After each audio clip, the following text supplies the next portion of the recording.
Morning, everybody.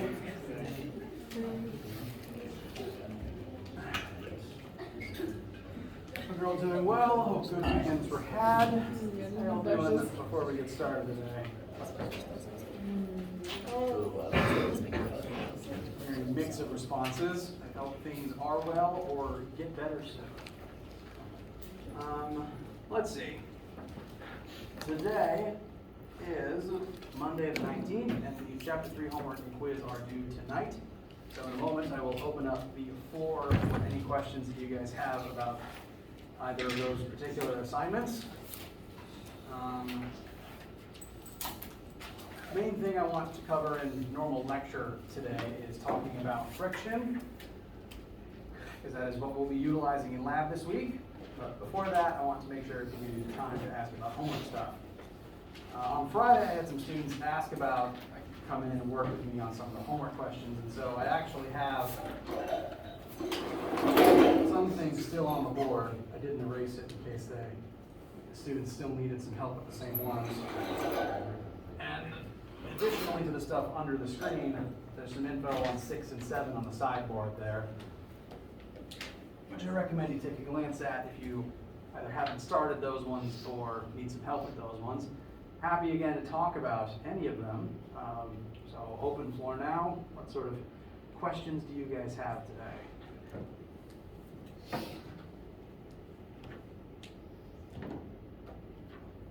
Yeah. On that first one, like the first assignment one question, I tried to do I think I did it right, but then the answer keeps telling me that it's off by like 10%, like less than 10%. And You look like you had it. Take a look.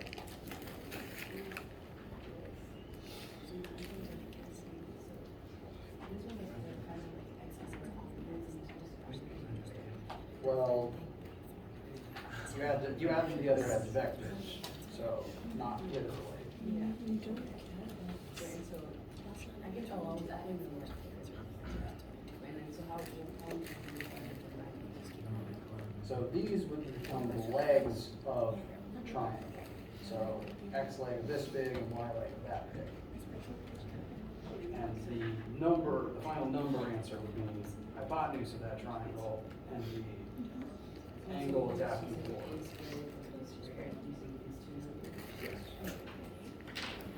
You know what, I can go ahead and put that triangle on the board for you. Make sure you get it down right in your notes.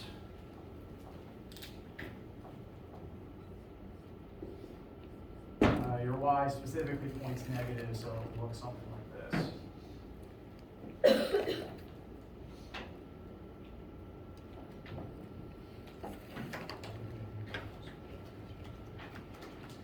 Does that help for right now?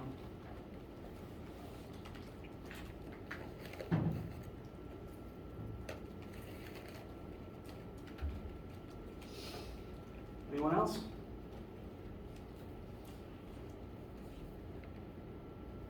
How would you get the direction? I would recommend tangent. So, you want this angle, tan of that angle would be y over x.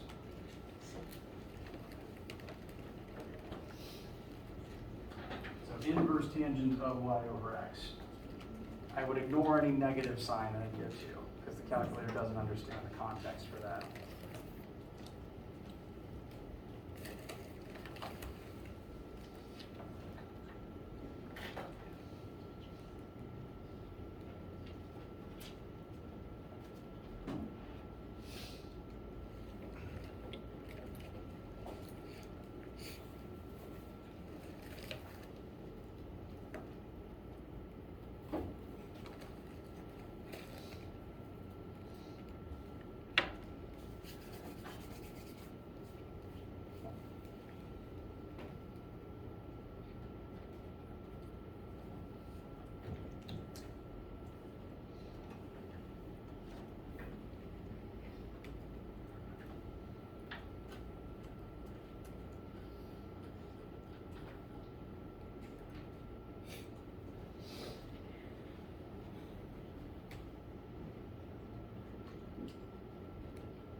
Yes, just need to load that up real fast.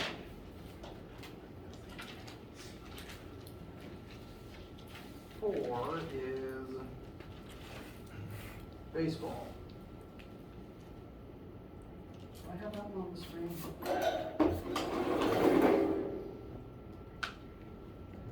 Oh, okay.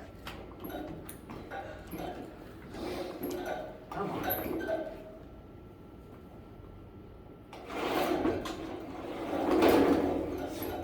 Okay. Number 4. Everyone actually has the same numbers for this one because it just presents them as true facts from this particular baseball person's career. You were given a pitching speed for one Tim Lincecum, pardon me. And this pitcher's top speed is clocked at 101 miles per hour. How far would the ball fall by the time it passes? How far would the ball fall vertically if pitched at that speed to a distance of 60.5 feet away? The main sticking point that I've had with this particular question is that it gives you a bunch of different units for all of the different variables. Speed is listed in miles per hour when our formulas want meters per second. It gives you feet for the distance between the plates, and even then it wants the final answer in feet again. So to make sure everything goes smoothly, I'd recommend converting miles per hour into meters per second, converting feet into meters, and then eventually, when the formula gives you a final answer in meters, converting it back into feet before you submit your WebAssign. That's the right thing. So what I have on board right now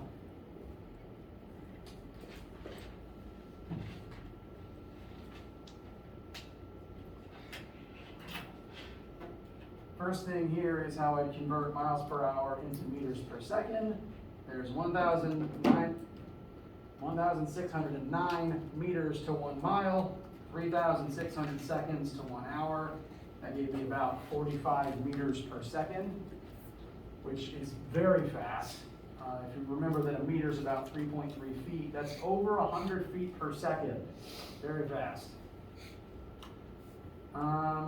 Feet also, the feet given, the 60.5 feet horizontally to the base, also needs to be put into meters. 1 meter is 3.3 feet, so that is about 18.3 meters. With those numbers, this does become a projectile motion question. So, ball is launched horizontally, and it's going to descend some delta y as it moves some delta x in the x-axis. So once you get everything into metric units, we need to compare the delta x and the delta y to try to figure out how far the ball falls. So what you're ultimately solving for is delta y, the distance the ball descends as it travels.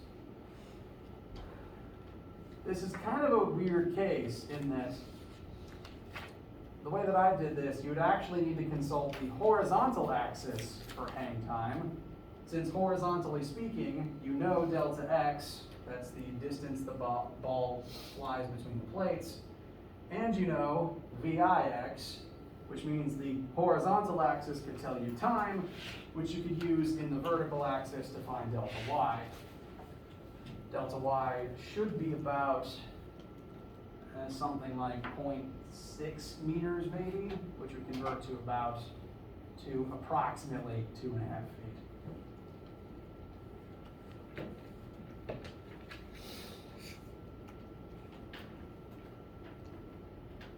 Does that help with your start of this question?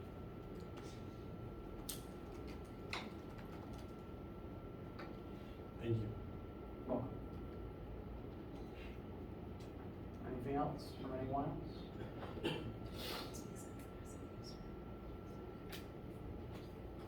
All right. Again, you are always allowed to ask any question at any time. 6 is, I I got several questions about 6, and 7 has the potential to be a little tricky. 7 is a 2 equations, 2 unknowns sort of thing. So if you haven't started them yet, and therefore don't have questions about them yet, I would recommend glancing at, maybe taking a picture of the sample setup I've got on the board.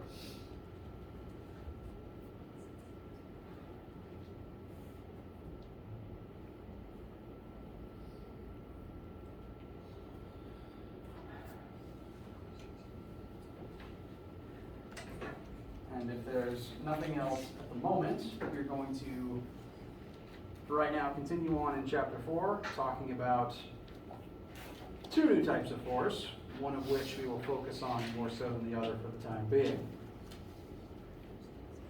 So last week, we started studying Newton's laws of motion and the forces that cause motion. We've talked already about gravity and normal force as force types, and here we're going to add 2 more to the list. We're just going to define the tension for right now, and we're going to focus on friction for today, since this week's lab is going to be a friction lab. But to go ahead and define tension for your notes, tension is the force that a rope exerts inward on both ends when you pull outward on both ends of the rope. So for example, if this box I've drawn is a poorly drawn rope, let's say that I take my hands and I physically pull outwards on both sides with 100 newtons of force.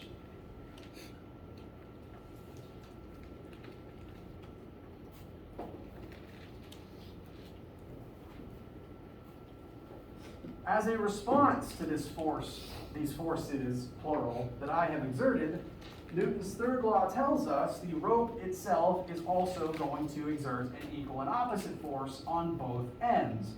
Note that if I'm pulling out on both sides, the rope would then pull inward on both sides with an equivalent amount of force.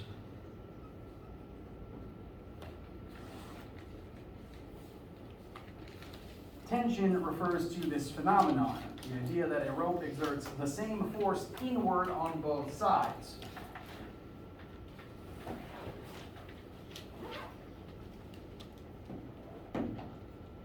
They're still forces, so they're still measured in newtons. They can still be added together with other forces. And this kind of has the effect of transferring force from one side of the rope to the other. Note, I exert a force 100 newtons to the left on the left side of the rope, and the rope is now exerting 100 newtons to the left on whatever it's attached to. So it kind of took my force and sent it to the other side. Same thing's true from the other end, 100 newtons to the right. Now the rope exerts 100 newtons to the right on its other end.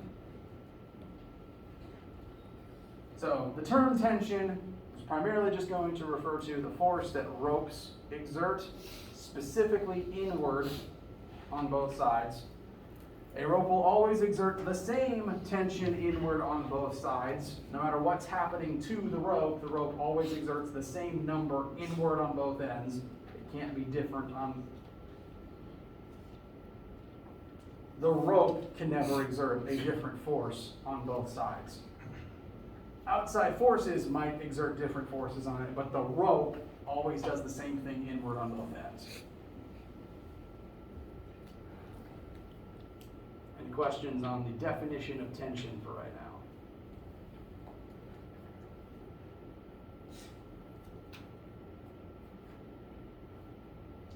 Okay. The main one we're going to focus on for today is the idea of friction, which is a concept you've definitely interacted with before. It happens every time you move, as it so happens. Friction, as a force, is a force that exists to oppose motion. So as an example, if I take this tape dispenser, place it on this table, and I begin sliding it to your left, there is a force of friction from the table it's sitting on trying to oppose that movement, and that force will point in the opposite direction of the motion. So if it slides to the left, friction will point to the right.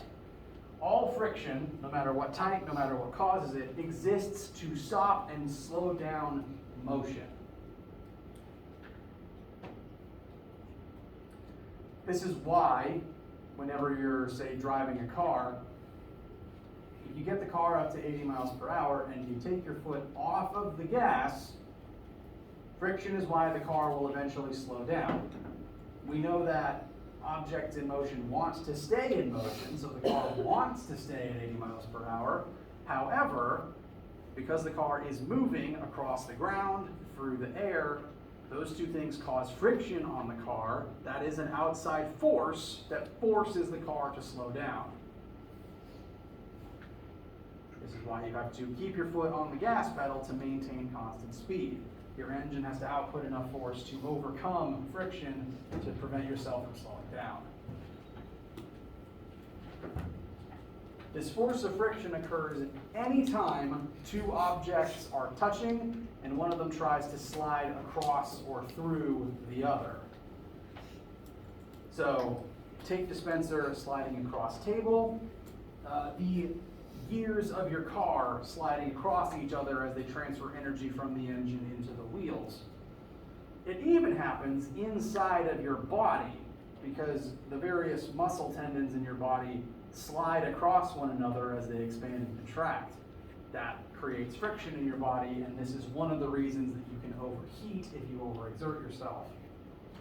Friction opposes motion, and it takes energy away from objects that are in motion. For example, you might have done this before at some point if your hands were cold. What happens when you slide your hands across each other? They start to warm up. Your palms are made of matter, and so when they touch and slide across each other, there is a force of friction between them. And all friction, again, it exists to slow things down. It is a force that slows things down, and it does that by taking energy away from the moving objects. So the friction between your palms takes kinetic energy out of your hands that they were using to move and turns it into heat that warms your hands up.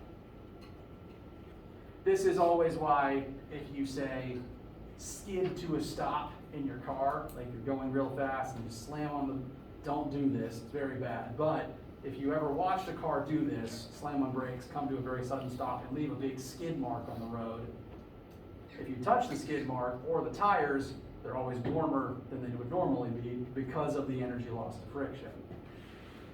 This is why all people and all machines overheat over time. There's moving parts moving across each other, you lose energy to friction, temperature goes up, bad things start happening.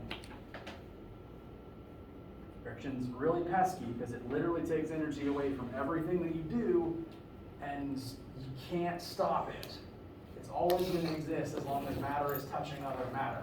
It doesn't even have to be two solid objects because wind resistance and water resistance are also forms of friction.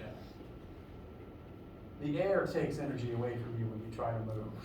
So, as long as matter exists, you can't stop friction from happening.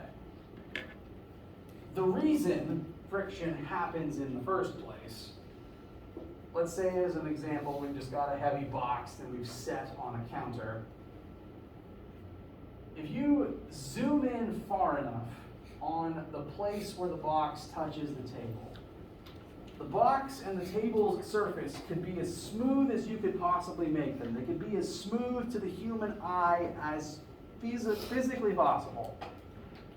But if you zoom in far enough on their surfaces, they will eventually look bumpy and jagged. All solid matter does this when you zoom in far enough. Even if, for example, on your tables right now, they might look and feel pretty smooth, but this table up here has been worn down by things sliding across it. You can see edges and grooves in it just here on the human scale. Zoom in further and it'll get even worse. Same with the tables you're currently sitting at. Even if you have made an object as chemically smooth as you could possibly make it, if you zoom in far enough, it will still be bumpy and jagged because matter is mostly made of empty space. Is anyone unfamiliar with that concept? Alright, just checking. Because of the gaps between atoms in solid objects, there's always spaces between the outermost layer of atoms, and that can form a gap that the surface atoms of another object could slide into, acting as a peak or a valley that slots into each other. The rough patches, the peaks and grooves and valleys of two different objects slot into each other, like teeth on a saw. And as a result of those things sliding into each other, if you try to push the surfaces along one another, those locked-in teeth are going to fight you. They will literally exert force, preventing them from sliding across each other because they're locked in place. Eventually, if you push hard enough, you can dislodge them, but even as the two objects slide across each other, those imperfections will just grind against one another, and that still creates friction.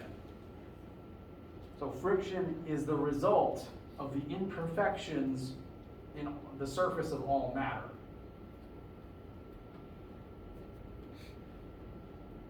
Questions so far?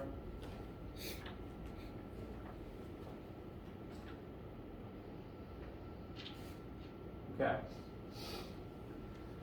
So, friction happens because of the interaction between two objects' surfaces. It's a force that opposes motion, so whatever direction something's moving in, or whatever direction you're trying to make it move in, friction will exist and point in the opposite to prevent that from happening. There will be a lot of questions in this class where we ignore friction because sometimes it's so small that it's not worth the calculation. Like if surfaces are really slick or if we're talking about air resistance. But because it's everywhere, because it interferes with every part of our existence, most of the time it is big enough that we have to take it into account. And therefore we have a formula to calculate the force of friction. Force of friction between any two objects is equal to the normal force between those two objects times mu. This symbol is a lowercase Greek mu. I am not a linguist or a scholar of the Greek language, so you may have to possibly forgive any ignorance I have. Mu is uppercase mu looks like an M, like how uppercase nu looks like an N. Lowercase mu, depending on who's writing it, sometimes looks like a weird U, sometimes looks like a cursive M. I do the cursive M just out of habit. And what the mu stands for in this formula is coefficient of friction. So the symbol is either an M or this lowercase symbol here. If you had to spell the word mu, it's either MU or MEW if you like Pokemon.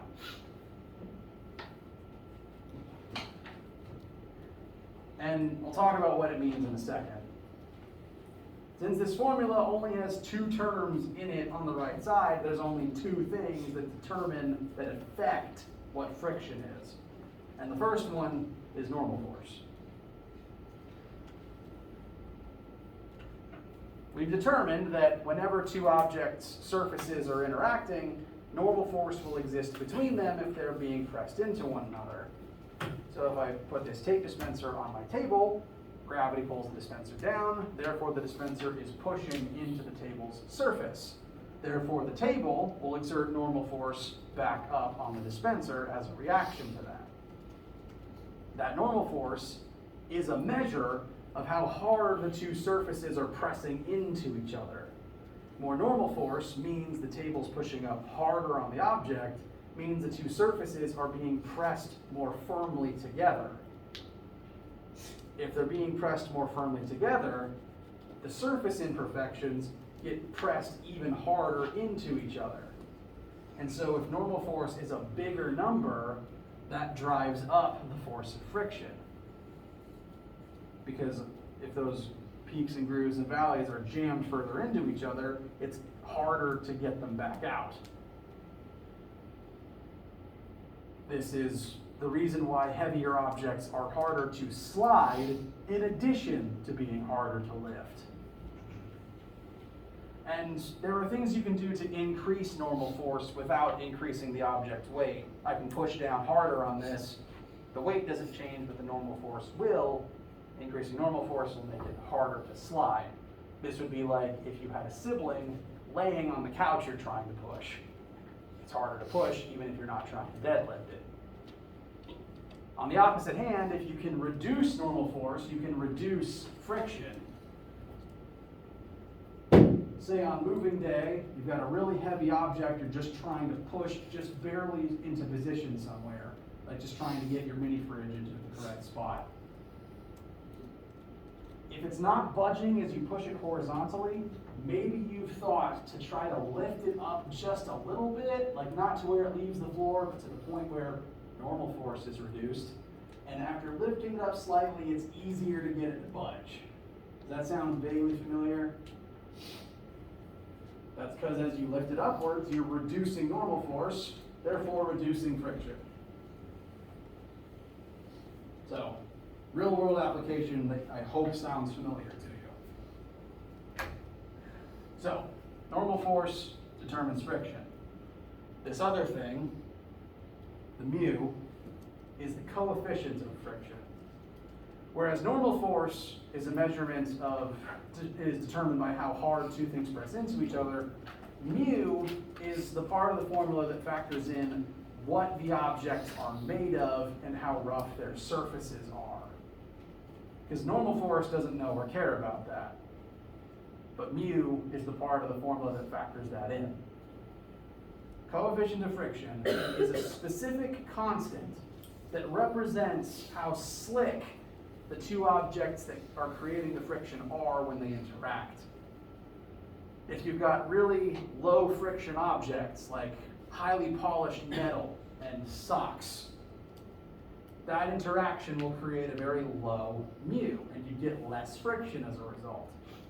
Whereas if you're dealing with high friction surfaces, like the rubber feet on your calculator that exists to keep it from sliding around, and the rubber on the soles of your shoes, which also exists to keep you from sliding around, those are high friction surfaces, and therefore you use a higher mu value when calculating friction. That means that more normal force turns into friction if those are the surfaces involved. Similarly, swimming through molasses would have a higher mu than swimming through water. This means there's a mu for every single possible combination of objects interacting with one another. There's a mu for sandpaper on wood, there's a mu for socks on metal. And because there's so many of them, you'll never have to memorize any numbers for mu. When you're working a sample question involving this concept, you'll either be given mu for whatever objects are involved, or you'll be given, say, for friction and normal force, and then you can solve for mu. You'll never have to memorize any of them because there's just too dang many. There's going to be several constants that refer to an infinite number of things on a table that you can either, again, you'll either be given a table to look it up, or you'll be given it or what you need to find it. Any questions about any of this conceptual information so far?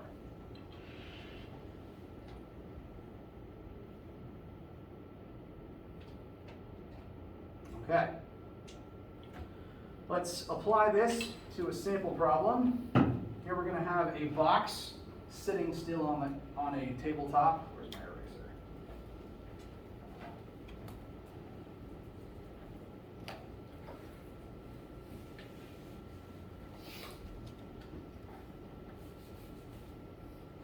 I already have a said box drawn right here. You have a 250 kilogram block sitting horizontally. Block out. At the beginning of the question, the box is sitting still and we are going to begin pushing it. So, 250 kilogram box. For a sense of scale, I, average human adult, have a mass of about 100 kilograms. So, pretty heavy box. It's going to take a lot of force to push it along the floor. So we have this box, it is sitting in place. We're going to exert up to a force of 1,000 newtons to try to get it to budge. And to kind of compare this to what you've experienced in real life, the way that this would work is, box is sitting on floor, minding its own business. We're going to come up and begin exerting force to the right on it to try to get it to slide to the right. Now, you don't necessarily know how much force this is going to take, so when you first walk up to it, you're just getting started, maybe you'll exert 100 newtons of force. That's not going to be enough to get it to budge. You exert 100 newtons, it doesn't go anywhere. And what's going to happen there is friction is going to begin to activate to begin counteracting the movement that could occur. Friction doesn't want any movement to occur, so when you're trying to cause movement, friction activates to try to prevent that from starting. So if I exert 100 newtons on the box, friction will activate and exert 100 newtons against me. I increase to 200 newtons, friction increases to 200 newtons, and still nothing happens.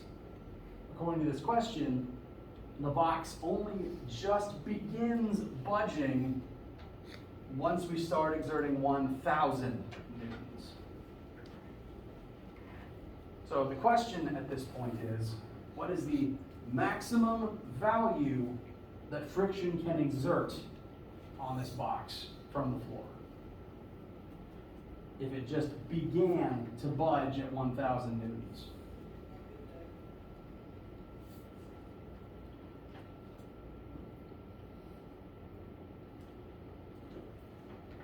So, always good to draw a picture, and it's always good to label your picture with any force vectors that will be present on this particular object. So here we have our box.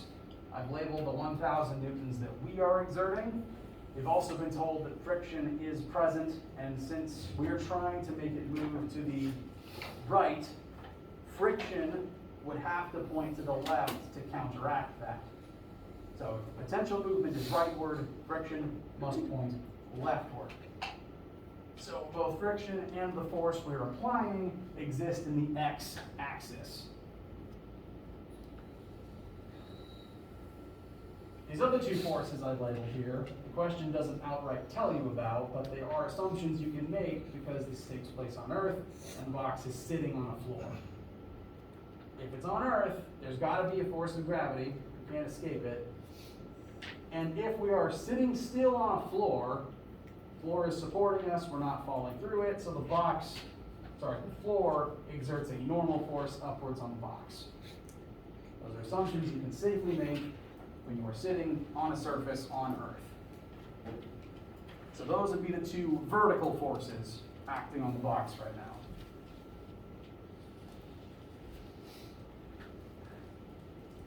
And up until the point where we make the box begin to budge, what would the net force acting on the box be if it isn't moving?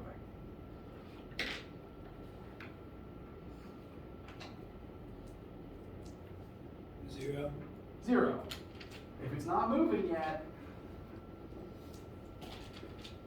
the net force on it must be zero. If it's completely stationary, all the forces present must add up to zero until we eventually completely overpower the maximum value that friction can exert.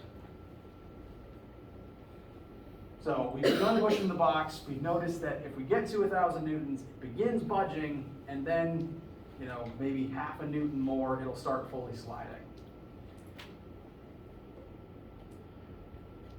But up to this point, the net force has been zero since the net acceleration has been zero. Newton's second law again tells us net force equals mass times acceleration. Acceleration is zero, net force is zero. That's another assumption we can make. We've determined what the four forces present are. They must add up to zero. Since they add up to zero, we can examine each axis one at a time to see how the forces present relate to one another. In the horizontal axis, so here I've got net force X specifically, net force X is equal to the two horizontal forces present. So we've just got our applied force and friction. Those are the only two X forces here. They must add together to become the X component of the net force, and the X component of 0 is 0. So our 1,000 newtons must add with the force of friction to become a net force of 0. Because up until we exceed and overpower friction, it doesn't budge yet. We're getting to that point. We're at the point where we're about to overpower friction, but until we do, net force is still 0.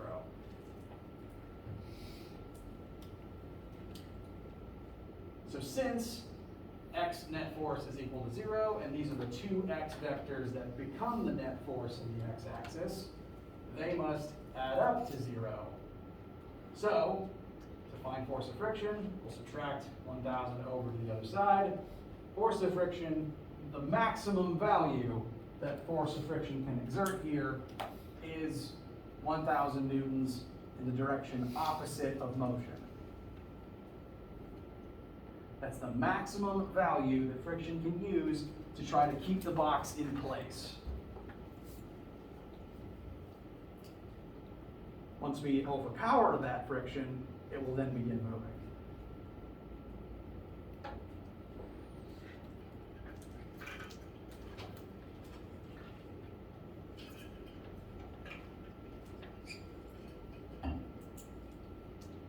Questions so far?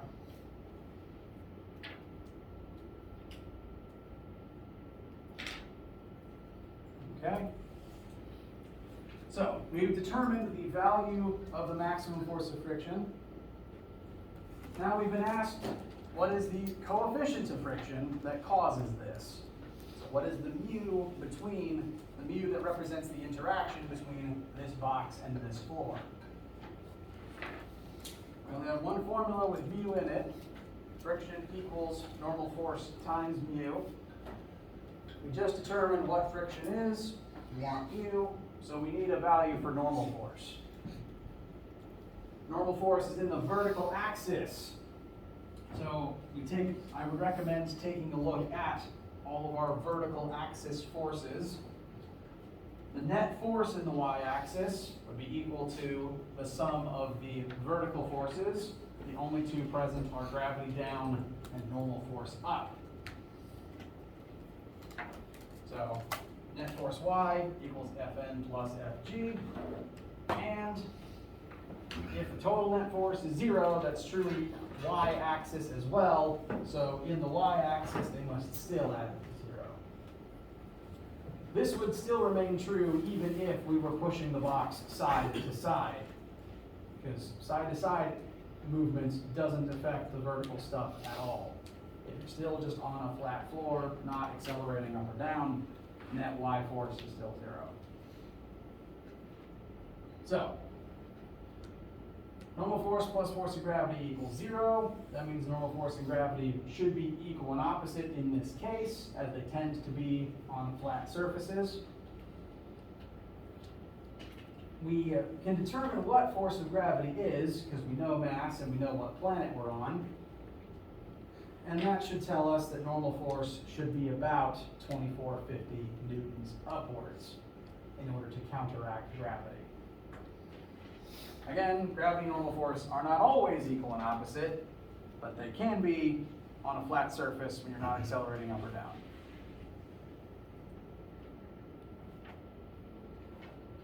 Yes? So for the total force on the right equals 0 newtons, Yes. is that the case every time, or is that just the case because one equals 0? That is the case because we know that the entire box's net force must be 0 if it's not accelerating. Okay. I'm just going to put the chair on the table as an example. So, before we come along to try to push this thing, it's just sitting still. If you're sitting still, you're not accelerating. If you're not accelerating, if A is 0, net force becomes 0. And that remains true as we start exerting force, as long as it doesn't budge yet. And even once it budges, it's gonna budge side to side, not up or down. So the vertical component of the net force is and will remain 0. Does that make sense? Okay. Any other questions about this line of inquiry and or getting this number?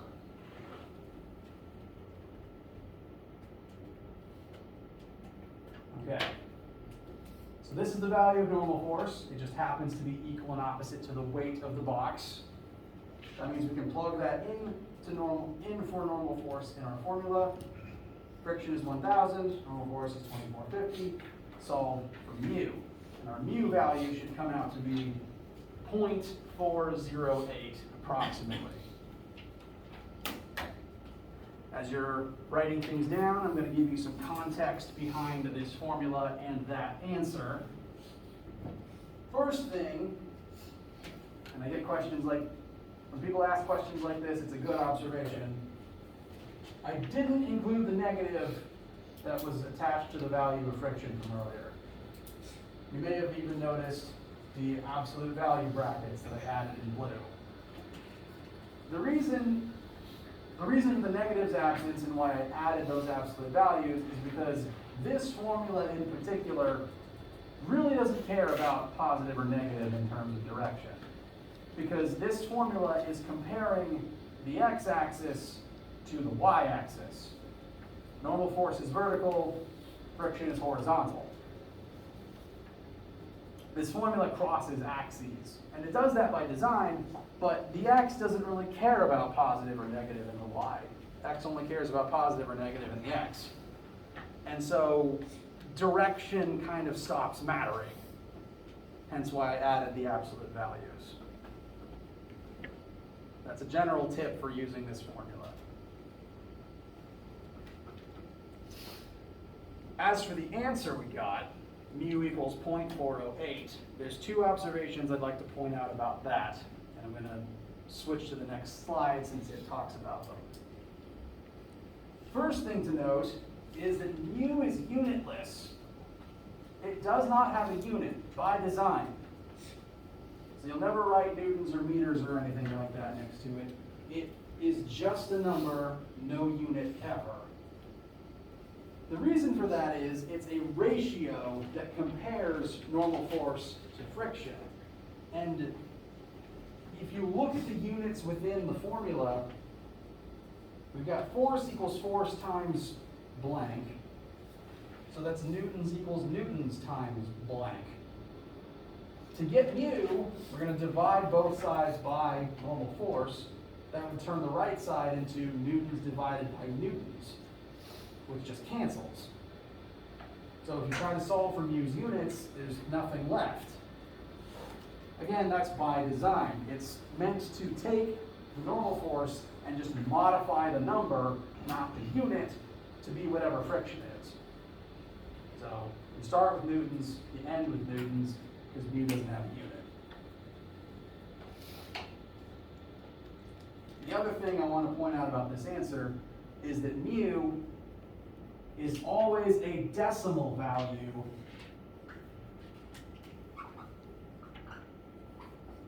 between 0 and 1. Again, mu is a ratio comparing normal force to friction. A hypothetical mu of 0 means that no normal force becomes friction. No matter what the normal force is, if mu is 0, there'd be 0 friction, which doesn't exist. So mu will never actually be 0. On the other end of things, a mu of 1 would mean 100% of normal force becomes friction, which, barring situations involving tape, honey, or tar, doesn't happen. Like, adhesives can make this calculation seem like mu would be bigger, but that's not really friction anymore, that's adhesion. So mu tops out at 1 when 100% of normal force turns into friction.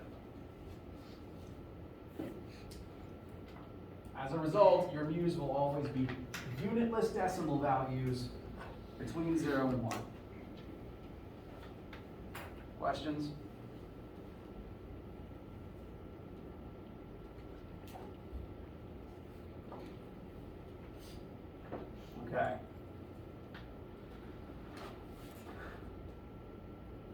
There's one more point I want to end on today. I'm just going to introduce the idea because I don't want to, we're running out of time. I don't want to bog you down with an example before you leave. The last point I want to make for today, and we will explore this idea in lab this week, is that there are technically two different types of friction. The type we've been exploring in the example we just did is static friction. And that's the type of friction that's in control when two objects are touching, they aren't moving, and static friction is the force that exists to prevent movement from ever starting in the first place. If I tap on this tape dispenser, I'm exerting a force on it, and the force of friction preventing it from beginning to move is static friction. Because the objects are static. Static just means not moving.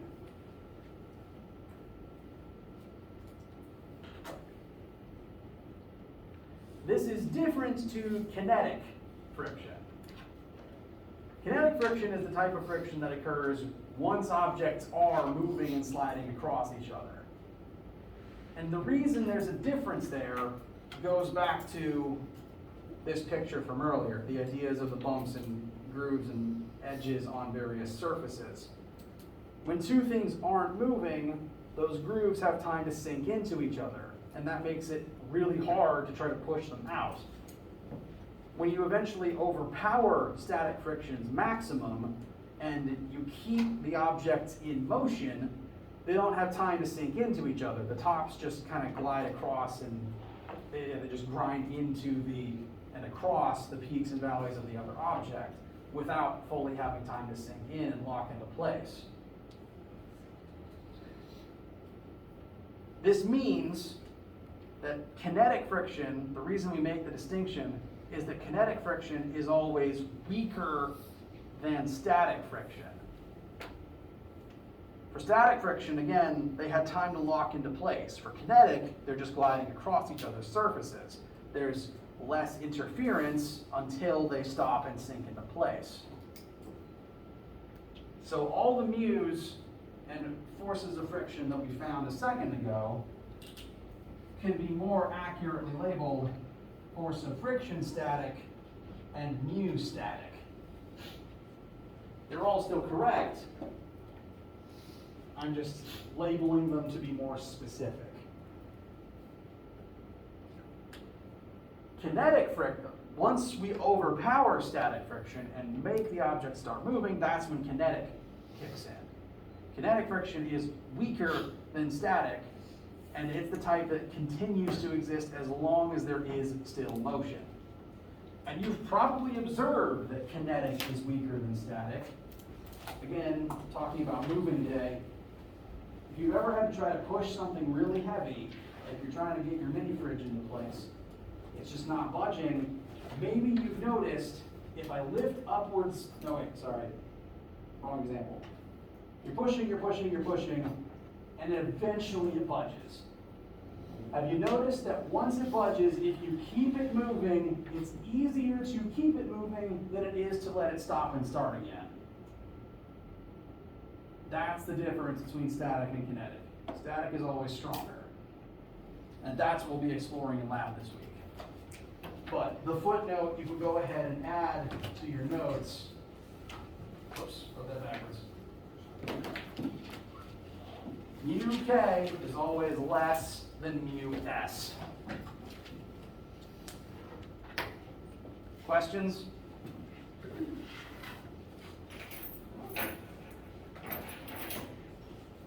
All right. Let me know whatever you need as you work on the homework and quiz tonight. I will see you for either lab today or lecture Wednesday. Have a wonderful day.